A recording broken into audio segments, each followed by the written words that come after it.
Good morning, students. Students, today I am here with a new topic, Kingdom Monera.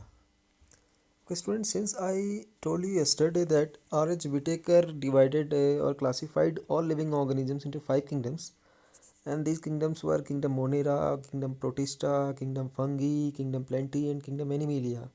So today we are going to start Kingdom Monera. We will discuss what are the different characteristic features of this kingdom and what are the various organisms which are included in this kingdom, and what are the different modes of nutrition, different modes of reproduction, and as well as their economic importance too. So I'm going to start Kingdom Monera here. One by one we will discuss about each and every one kingdom. Today I am going to discuss only Kingdom Monera. So basically bacteria are the main organisms which are found in this kingdom.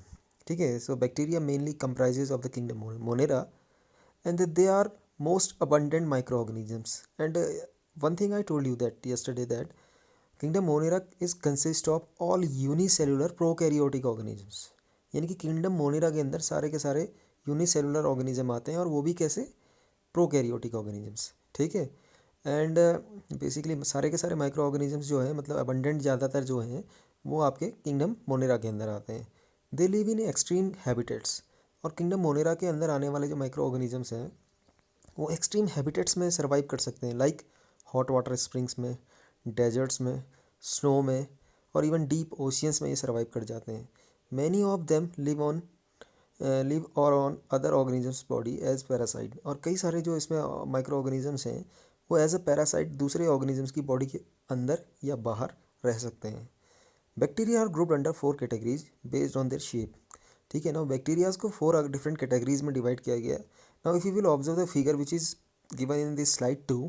ठीक है. You are observing 4 different types of structures और shapes.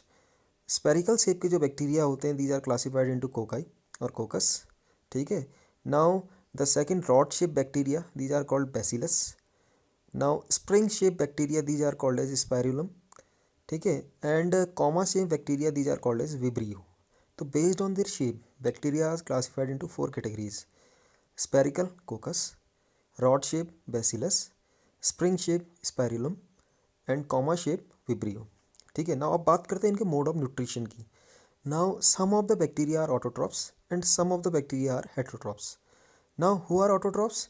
Autotrophs are those bacteria, ठीक है, those who can synthesise their own food.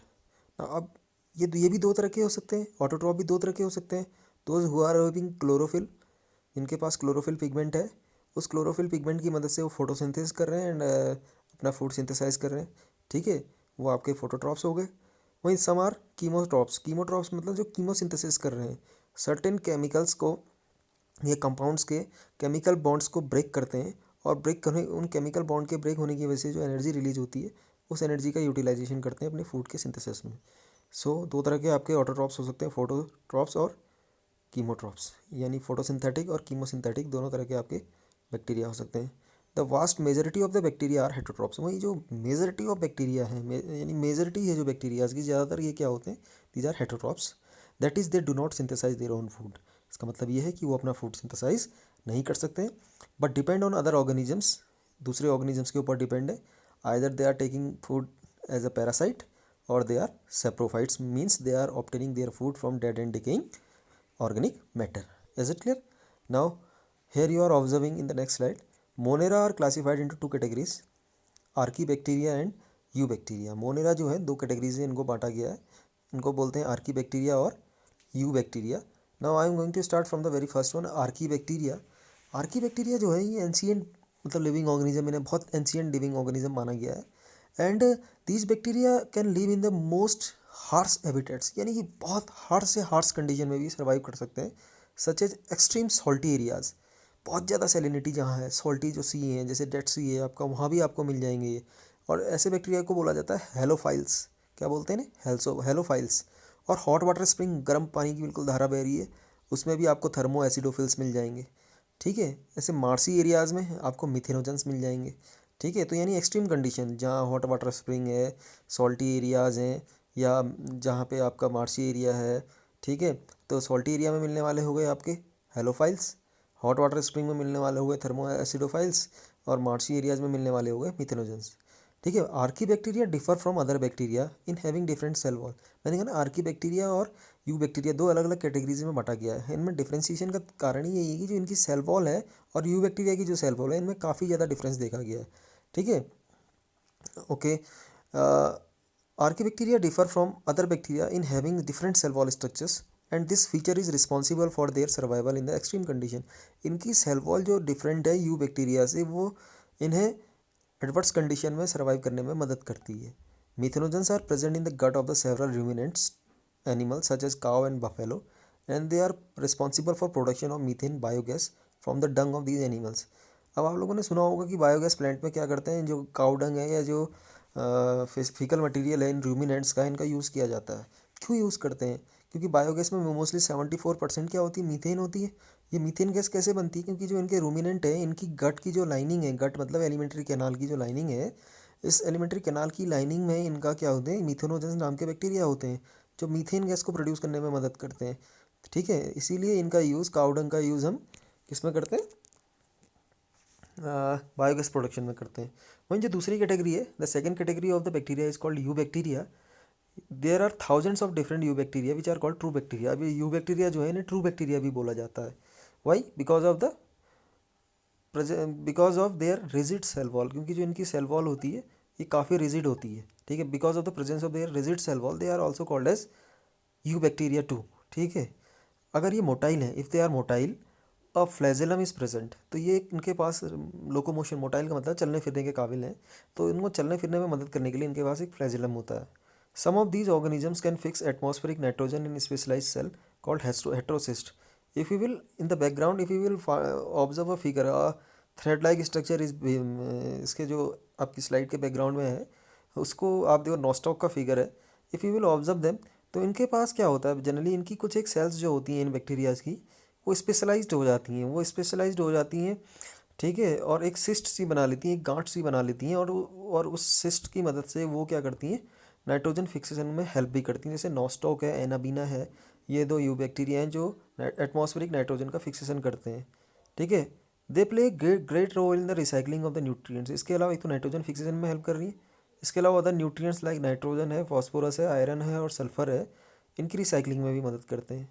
Heterotrophic bacteria are the most abundant in the nature. Mostly इस category में पाए जाने वाले जो बैक्टीरिया हैं वो सारे के सारे ज़्यादातर हेटरोट्रॉपिक हैं। The majority of them are important decomposers, और इसमें से ज़्यादातर क्या है, डिकम्पोजर है। Many of them have significant impact on the human affairs, और इसमें से कई ज़्यादा जो ऐसे यू बैक्टीरिया हैं जो ह्यूमन अफेयर्स में अपना इंपॉर्टेंट रोल प्ले करते हैं। Like some of them helpful in making curd from milk. आपने पढ़ा होगा, लैक्टोबैसिलस का नाम सुना होगा। वो क्या करता है, मिल्क को कर्ड में कन्वर्ट करने में मदद करता है। Some are helping in the production of the antibiotics. ठीक है, सम आर फिक्सिंग नाइट्रोजन।